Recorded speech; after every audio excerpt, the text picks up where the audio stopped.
ಆದರೆ ಇಲ್ಲಿಯವರೆಗೆ ನಾವು ಯಾವುದನ್ನು ಸಹ ನಿರೀಕ್ಷೆ ಮಾಡಿಲ್ಲ. ಆದರೆ ಕೊಡುವವನಿಗಿಂತ ಸ್ವೀಕಾರ ಮಾಡ್ತಕ್ಕಂಥವನು ದೊಡ್ಡವನೇ ಆಗಿರ್ತಾನೆ. ಆದರೆ ಆತನಿಗೆ ಧನ್ಯತೆಯ ಭಾವ ಇರಬೇಕು. ಆತ ಧನ್ಯವಾದವನ್ನು ತಿಳಿಸದೆ, ಕೃತಜ್ಞತೆಯನ್ನು ಸಲ್ಲಿಸದೆ ಸ್ವೀಕಾರ ಮಾಡಿದ್ರೆ ಅದು ನಿಜಕ್ಕೂ ಸ್ವೀಕೃತಿ ಅಲ್ಲ. ಧನ್ಯವಾದದೊಂದಿಗೆ ಸ್ವೀಕಾರ ಕೂಡ ಆದಾಗ ನಿಜಕ್ಕೂ ಅದು ಪ್ರಸಾದವಾಗುತ್ತೆ. ನಾನೇಕೆ ಕೃತಜ್ಞತೆ ಹೇಳಬೇಕು, ಕೊಡೋದು ಅವನ ಕರ್ತವ್ಯ ಅಂತ ಅಹಂಕಾರ ಪಟ್ಟರೆ ಅದೇ ಅಜ್ಞಾನ.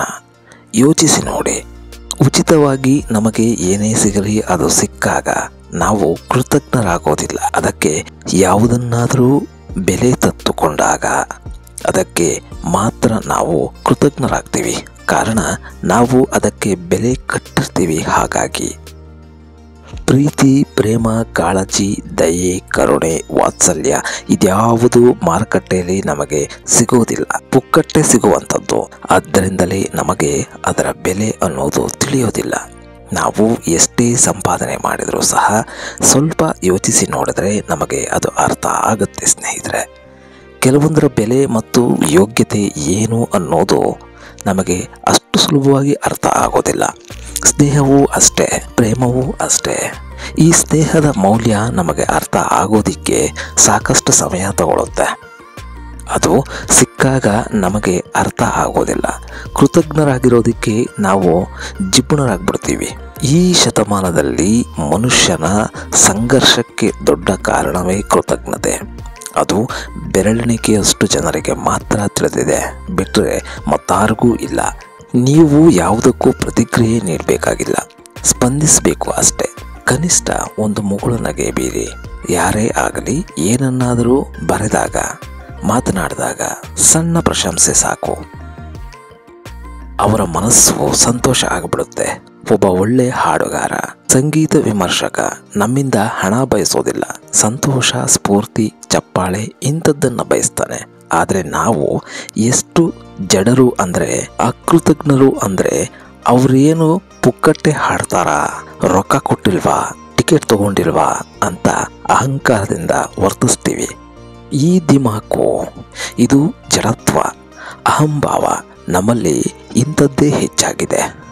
ಯೋಚಿಸಿ ನೋಡಿದ್ರೆ, ಯಾರಾದರೂ ಒಳ್ಳೆಯದನ್ನು ಮಾಡಿದ್ರೆ ಕೇವಲ ಹಣದಿಂದ ಮಾತ್ರ ನಾವು ಅದನ್ನು ಅಳೆಯೋದಿಕ್ಕೆ ಪ್ರಾರಂಭಿಸ್ತೀವಿ. ಹಾಗೆ ಎಲ್ಲವನ್ನೂ ಹಣದಿಂದಲೇ ಅಳೆಯೋದಿಕ್ಕೆ ಸಾಧ್ಯವಾ?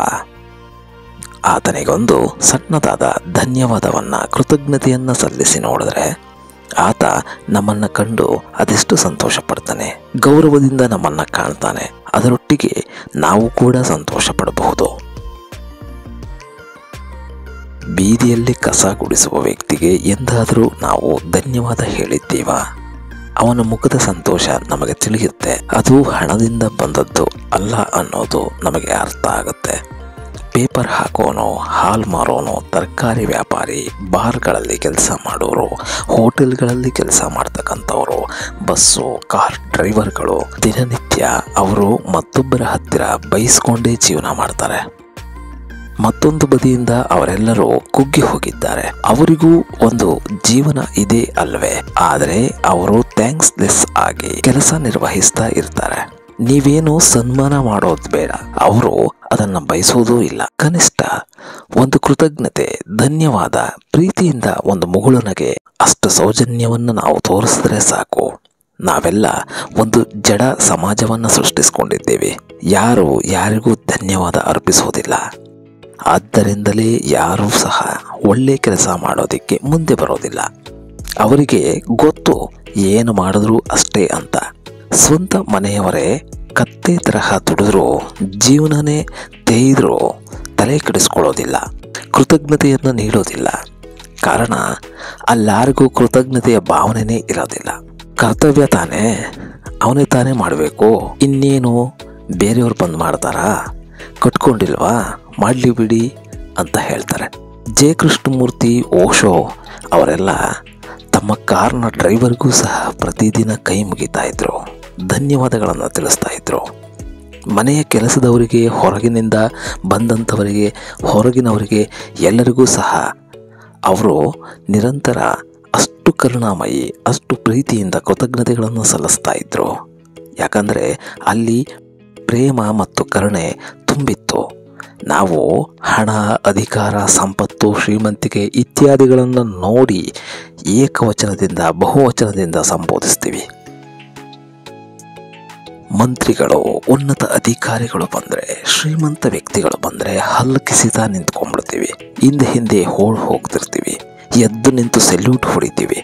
ಅದೇ ಗೌರವವನ್ನು ನಮ್ಮ ಜೊತೆ ಕೆಲಸ ಮಾಡೋರಿಗೂ ಕೂಡ ಮಾಡಿದ್ರೆ, ನಮ್ಮ ಕೈ ಕೆಳಗೆ ಕೆಲಸ ನಿರ್ವಹಿಸ್ತಕ್ಕಂಥ ವ್ಯಕ್ತಿಗಳ ಮೇಲೆ ನಾವು ಇದೇ ರೀತಿ ನಡ್ಕೊಳ್ತೀವ, ಎಲ್ಲರ ಮೇಲೂ ಅದೇ ಪ್ರೀತಿ ಗೌರವಗಳನ್ನು, ಕರುಣೆಯನ್ನು ತೋರಿಸ್ತೀವ. ಒಂದು ವೇಳೆ ತೋರಿಸಿದ್ರೆ ಅದನ್ನೇ ನಿಜವಾದ ಧರ್ಮ ಅನ್ನೋದು. ಪ್ರತಿಯೊಂದು ಸನ್ನಿವೇಶದಲ್ಲೂ ಎಲ್ಲಕ್ಕೂ ಧನ್ಯವಾದಗಳನ್ನು ತಿಳಿಸ್ತಾ ಹೋಗಿ. ನಮ್ಮ ಜೀವನಕ್ಕೆ ಒಂದು ಶೈಲಿ ಇದೆ. ಆ ಶೈಲಿ ಖಂಡಿತ ಬದಲಾಗುತ್ತೆ. ಮನುಷ್ಯ ಹಣಕ್ಕಿಂತ ಹೆಚ್ಚು ಬಯಸೋದು ನನ್ನನ್ನು ಯಾರಾದರೂ ಗುರುತಿಸಲಿ ಅಂತ.